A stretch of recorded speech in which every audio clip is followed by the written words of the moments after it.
The shooting of a film, especially a sound film, affords a spectacle unimaginable anywhere at any time before this.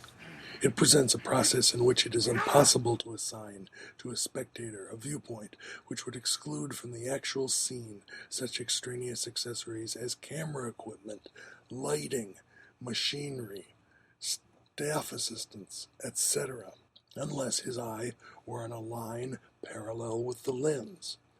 This circumstance, more than any other, renders superficial and insignificant any possible similarity between a scene in the studio and one on the stage. In the theater, one is well aware of the place from which the play cannot immediately be detected as illusionary. There is no such place for the movie scene that is being shot. Its illusionary nature is that of the second degree, the result of cutting.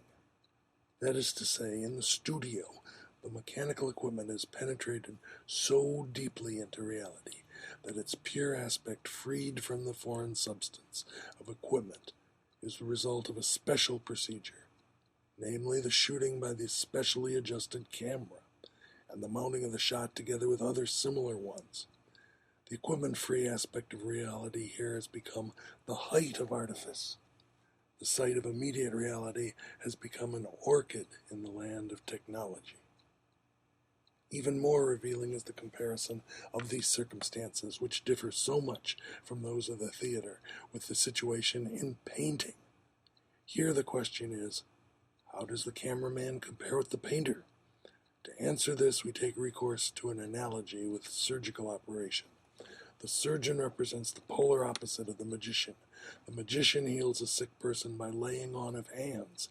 The surgeon cuts into the patient's body. The magician maintains the natural distance between the patient and himself. Though he reduces it very slightly by the laying on of hands, he greatly increases it by virtue of his authority. The surgeon does exactly the reverse. He greatly diminishes the distance between himself and the patient by penetrating into the patient's body, and increases it but little by the caution with which his hands move among the organs. In short, in contrast to the magician, who's still hidden in the medical practitioner, the surgeon is, at the decisive moment, abstains from facing the patient man to man. Rather, it is through the operation that he penetrates into him. Magician and surgeon compare to painter and cameraman. Painter maintains his work a natural distance from reality. Cameraman penetrates deeply into its web. There is a tremendous difference the pictures they obtain. That of the painter is a total one. That of the cameraman consists of multiple fragments, which are assembled under a new law. Thus, for contemporary man, the representation of reality by the film is incomparably more significant than that of the painter, since it offers precisely because of the thoroughgoing permeation of reality with mechanical equipment, an aspect of reality which is free of all equipment.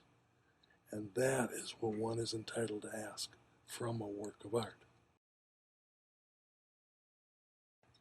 Mechanical reproduction of art changes the reaction of the masses towards art. The reactionary attitude toward a Picasso painting changes into the progressive reaction toward a Chaplin movie. The progressive reaction is characterized by the direct, intimate fusion of visual and emotional enjoyment with the orientation of the expert. Such fusion is of great social significance. The greater the decrease in the social significance of an art form, the sharper the distinction between criticism and enjoyment by the public. The conventional is uncritically enjoyed, and the truly new is criticized with aversion. With regard to the screen, the critical and the receptive attitudes of the public coincide. The decisive reason for this is that individual reactions are predetermined by the mass audience response they're about to produce, and this is nowhere more pronounced than in the film. The moment these responses become manifest, they control each other. Again, the comparison with painting is fruitful. Painting has always had an excellent chance to be viewed by one person or by a few. The simultaneous contemplation of paintings by a larger public, such as developed in the 19th century, is an early symptom of the crisis of painting, a crisis was by no means occasioned exclusively by photography, but rather in a relatively independent manner by the appeal of the artworks to the masses. Painting simply is in no position to present an object for simultaneous collective experience, as was possible for architecture at all times, for the epic poem in the past, and for the movie today. Although this circumstance is itself should not lead one to conclusions about the social role of painting, it does constitute a serious threat as soon as painting, under special conditions and, as it were, against its nature, is confronted directly by the masses. In the churches and monasteries of the Middle Ages and at the princely courts up to the end of the 18th century, a collective reception of paintings did not occur simultaneously, but by graduated and hierarchized meditation.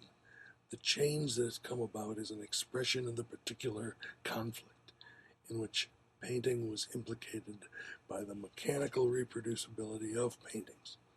Although paintings began to be publicly exhibited in galleries and salons, there was no way for the masses to organize and control themselves in their reception. Thus, the same public which responds in a progressive manner toward a grotesque film is bound to respond in a reactionary manner to surrealism.